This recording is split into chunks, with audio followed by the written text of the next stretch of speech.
What up, everyone? This is hopefully going to be a very quick video. I got kids napping, so I got to go pretty quick on this one. Nintendo just dropped their Direct this morning. I didn't have high hopes, but gotta give it to Nintendo. They friggin' killed this Direct. So let's quickly go over some of the games that I'm definitely going to be looking into, I'm going to be buying, and cover some of the surprises, because there were quite a few. So right off the bat, the new Mario Brothers game. To me, this is going to be like a day one purchase. I love this franchise, when I was a lot younger, and I think it's just a perfect game to be on a handheld console like the Switch. Play wherever you want. Your wife is watching some trash show on the TV. You can sit back on the couch and play this game as well. But I kind of always like these games more than the Paper Mario games because I do like the synergy mechanics behind it, like you see on screen right now. I do like the puzzle platforming. I know it's a bit on the easier side. Hopefully there is some more difficulty, for us older gamers on this one. But this is most definitely going to be a day one purchase for me.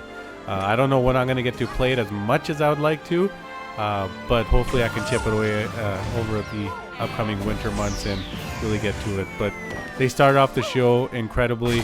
I was very happy for this game. And on to the next one. So this is an awesome release.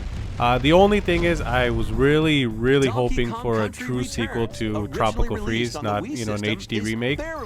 But if you've never played these Donkey Kong games, they're incredible. I highly recommend them. The soundtrack is awesome.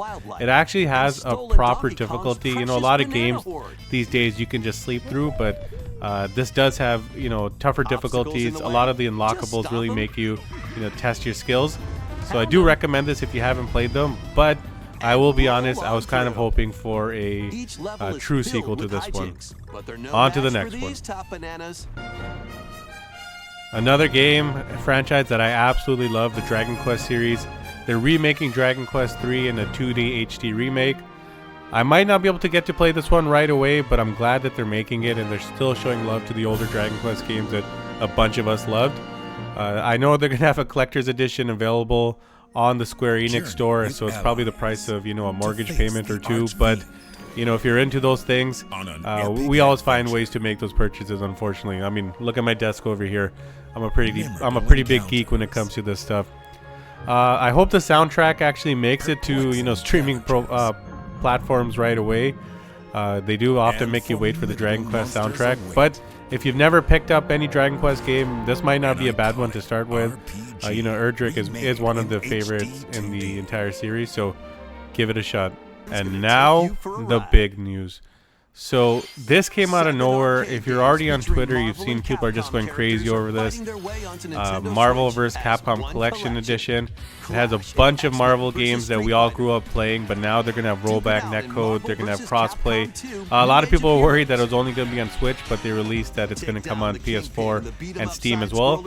And then Punisher for some reason, for good measure. I mean, I do love beat 'em ups. As you can see, I'm wearing a Final Fight shirt as we're speaking. But the big news here is that all the Marvel games are coming back, which always means that there's room for a Marvel 3 in the future. But it's just good to see that these games are back in the wild, because there was a long time it was hard to get your hands on any of these games, let alone playing them with people or going online and playing against people. I think Capcom and Marvel are doing people a huge favor on this. And Capcom has just been killing it with the rollback netcode lately, so you know that this game is going to have incredible online experience. And the next game, Mario Party. I will say I always have a soft spot for Mario Party games. It's one of the games I often play with my wife's family, so a lot of her cousins are big gamers as well. And anytime we get together, we're either playing Smash Bros. Or fighting with each other over Super Mario Party. So anytime there's a new Mario Party, we're always a bit intrigued. I will say the one thing that still turns me off is when they make you use the Joy-Cons. Ain't no one want to use the Joy-Cons, I'm sorry. The motion control stuff, just get that stuff out of here. But can't complain too much. Maybe the game will be good.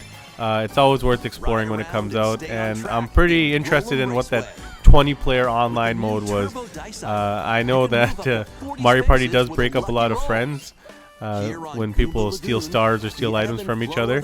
And who knows what's going to happen when there's 20 people online playing. So looking forward to it. Don't have the highest expectations, but we'll always be hopeful for a Mario Party game. Then the next big surprise was a brand new Legend of Zelda game. And I know someone that's going to be extremely happy with this, because for the longest time they said that they wanted to play a true large scale Zelda game where the main character was actually Zelda and not Link, and you get that in this game. So it's a full-blown Zelda adventure. She's not going to play exactly like Link. She's going to use her magic to, get around obstacles like you see on the screen right now. But Nintendo's just going to add their flair to it. And this game is just going to charm your pants off, and everyone is going to be super happy. Charm your pants off. That sounds horrible. I will never say that again. This game, though, I know is going to be very charming. It's going to have a lot of things that are going to make people, happy to come back and continue to play. And honestly, what more can you ask for with a top-down Zelda game? And then the big game, the showstopper. People are hinting. They knew we were going to get news on this at some point, but they finally showed us some actual in-game videos and some cutscenes from Metroid Prime 4. This game has been through development hell. It's been scrapped, it's been rebrought, and people just want to see something to know that we're going to get it in the future. And right off the bat, they show you how things are going to look. It's the best looking Switch game I think I've seen to date in terms of just, what they're pushing. And it has that Metroid Prime feel, so people are going to absolutely love it. Nintendo's going to add their own charm to it. There's going to be some great morph ball mechanics. There's going to be things that really bring out the true puzzle mechanics of the Metroidvania that people love. Hopefully there's not crazy backtracking like there are in some of the older games, but I think they have learned from their mistakes. As you can see, they're really going on a more cinematic angle right now. Enemies are fighting in the background while you're traversing the environment. So there's going to be a lot more of that emphasis. But here's the cool part. Well, here's the new bad guy. He looks kind of generic, but he's got 2 Metroids behind him. We'll see how that works out. But they really sold me on this area over here. It just reminds me of some area in like a Phantasy Star game or a Xenoblade game. To me, it looks incredible. I can't wait. 2025. Hopefully my kids are a bit older at that point, so I do have time to play. But that was my quick breakdown. Nintendo absolutely killed it. This was incredible. I was hoping for some Xenoblade news because I am a big weeb, but you take what you got, and we got a pretty good show. Peace out.